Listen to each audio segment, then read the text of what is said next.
আজ আমরা কুরআনের এমন একটা সূরা নিয়ে কথা বলবো যা আকারে ছোট কিন্তু এর বার্তাটা অবিশ্বাস্য রকম শক্তিশালী। সূরা আল আদিয়াত। এর যে নাটকীয় শুরু আর তার ভেতরের যে গভীর মেসেজ, চলুন সেটাই আজ আমরা একটু বোঝার চেষ্টা করি। দেখুন, শুরুটাই কেমন, একটা রহস্য দিয়ে ঊর্ধ্বশ্বাসে ছুটে চলা কিছুর কথা বলা হচ্ছে। একটা সাংঘাতিক গতির অনুভূতি, তাই না? কিন্তু কারা দৌড়াচ্ছে, কেন দৌড়াচ্ছে, কিচ্ছু বলা নেই। শুরুতেই একটা টান টান উত্তেজনা তৈরি হয়ে যাচ্ছে। সাধারণত তো আমরা উপদেশ বা কোনো নির্দেশ দিয়ে শুরু হতে দেখি, তাই না? কিন্তু এখানে একদম অন্যরকম। শুরুটাই হচ্ছে একটা শক্তিশালী শপথ দিয়ে। শুধু একটা নয়, কয়েকটা শপথ। ভাবুন তো একবার, চোখের সামনে যেন একটা সিনেমার দৃশ্য চলতে শুরু করেছে। এই দৃশ্যের প্রথম ছবিটা কি? রাতের অন্ধকারে পাথরের ওপর ঘোড়ার খুর পড়ছে আর আগুন জ্বলে উঠছে।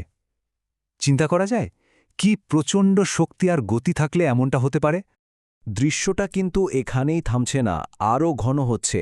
আক্রমণের সময়টা দেখুন, একেবারে উষালগ্নে, মানে ভোরের ঠিক আগের মুহূর্তে। এটা কিন্তু এমনি এমনি বলা হয়নি। এই সময়টা বেছে নেওয়ার কারণে পুরো বিষয়টার তীব্রতা আর এর পেছনে যে স্ট্র্যাটেজি, দুটোই যেন আরও পরিষ্কার হয়ে যাচ্ছে। আর এরপর ধুলোর ঝড়।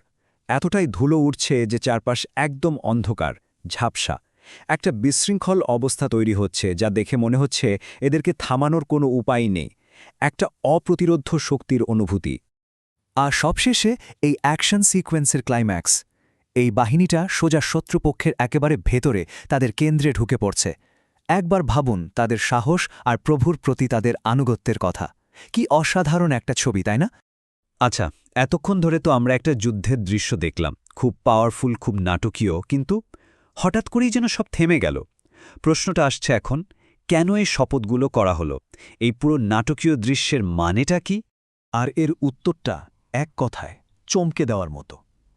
এত শক্তিশালী শপথের পর যে কথাটা বলা হচ্ছে সেটা হলো, মানুষ তার প্রতিপালকের প্রতি বড়ই অকৃতজ্ঞ। ভাবা যায়, ওই যে বিশ্বস্ত অনুগত ঘোড়াগুলো, তাদের ঠিক বিপরীতে দাঁড় করানো হচ্ছে মানুষকে। কি সাংঘাতিক একটা তুলনা!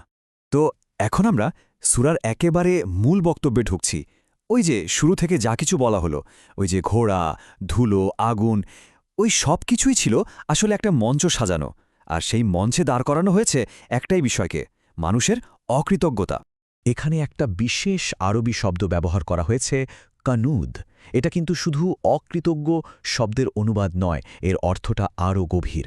কানুদ হল সেই মানসিকতা যা সব সময় নিজের অভাব নিয়ে অভিযোগ করে, যা পেয়েছে তার কোনো স্বীকারোক্তিই করে না, সব সময় শুধু নেই নেই ভাব। ব্যাপারটা আরও ইন্টারেস্টিং হয় পরের আয়াতে। বলা হচ্ছে, এই যে মানুষের অকৃতজ্ঞতা, এটা কিন্তু সে লুকিয়ে রাখতে পারে না।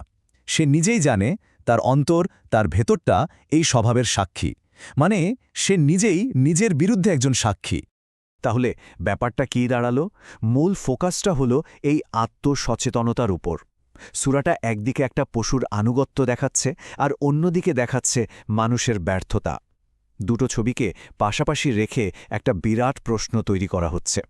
এই তুলনাটা দেখুন, একদিকে সেই ঘোড়াগুলো বিশ্বস্ত, অনুগত, নিজের জীবন বাজি রেখে ছুটছে, আর অন্যদিকে মানুষ যে তার সৃষ্টিকর্তার প্রতি কানুদ, মানে চরম অকৃতজ্ঞ।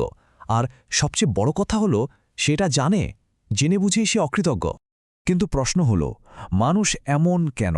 কেন এই অকৃতজ্ঞতা? সূরা কিন্তু এর কারণটাও বলে দিচ্ছে। আর কারণটা হলো ধন সম্পদের প্রতি তার তীব্র আসক্তি, এক ধরনের অন্ধ ভালোবাসা। তো চলুন এই মূল কারণটা নিয়ে একটু কথা বলা যাক। কেন এই অকৃতজ্ঞতা? বলা হচ্ছে, এর মূলে রয়েছে সম্পদের প্রতি প্রচণ্ড ভালোবাসা। এক কথায় ম্যাটেরিয়ালিজম বা বস্তুবাদ। এখানে যে আরবি শব্দটা ব্যবহার করা হয়েছে সেটা হলো হুব্বুল খায়ের। আক্ষরিক অর্থ করলে দাঁড়ায় ভালোর প্রতি ভালোবাসা। কি অদ্ভুত একটা ব্যাপার, তাই না? যেটাকে আমরা ভালো জিনিস বা সম্পদ মনে করি, সেটার প্রতি ভালোবাসাই মানুষকে আধ্যাত্মিকভাবে এতটা দুর্বল আর অকৃতজ্ঞ করে তুলছে। আচ্ছা, এতক্ষণ তো মানুষের বর্তমান অবস্থা নিয়ে কথা হলো, কিন্তু এখন সূরাটা একটা ঝাঁকুনি দিচ্ছে। আলোচনাটা ঘুরে যাচ্ছে ভবিষ্যতের দিকে। একটা প্রশ্ন ছুড়ে দেওয়া হচ্ছে, একটা সতর্কবার্তা। আমরা এখন সূরার একেবারে শেষ পর্যায়ে চলে এসেছি। আর এই শেষ অংশটা হলো চূড়ান্ত হিসাব নিকাশের দিন নিয়ে একটা শক্তিশালী রিমাইন্ডার। এই শেষ আয়াতগুলোতে কয়েকটা ধাপের কথা বলা হয়েছে। প্রথমত, যা কিছু কবরে আছে সব বের করে আনা হবে। দ্বিতীয়ত, যা কিছু বুকের ভেতর অন্তরে লুকানো ছিল সবকিছু প্রকাশ করে দেওয়া হবে। আর তৃতীয়ত, সেদিন এটা পরিষ্কার হয়ে যাবে যে স্রষ্টা সবকিছু সম্পর্কেই পুরোপুরি অবগত। আর এটাই হলো শেষ কথা। অধ্যায়টা শেষ হচ্ছে এই বার্তা দিয়ে যে স্রষ্টার জ্ঞান সব কিছুকে ঘিরে রেখেছে এবং একদিন সব সত্য প্রকাশ পাবেই। সেদিন মানুষ ঠিকই বুঝবে যে তাদের কোনো কিছুই আসলে গোপন ছিল না। তাহলে এই পুরো আলোচনা শেষে একটা প্রশ্নই থেকে যায়, তাই না?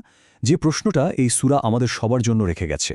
যেদিন ভেতরের সবকিছু বাইরে চলে আসবে, যেদিন সব গোপন রাজ ফাঁস হয়ে যাবে, সেদিন আসলে কোন জিনিসটাকে ভালোবাসার যোগ্য মনে হবে, কোনটা মূল্যবান থাকবে?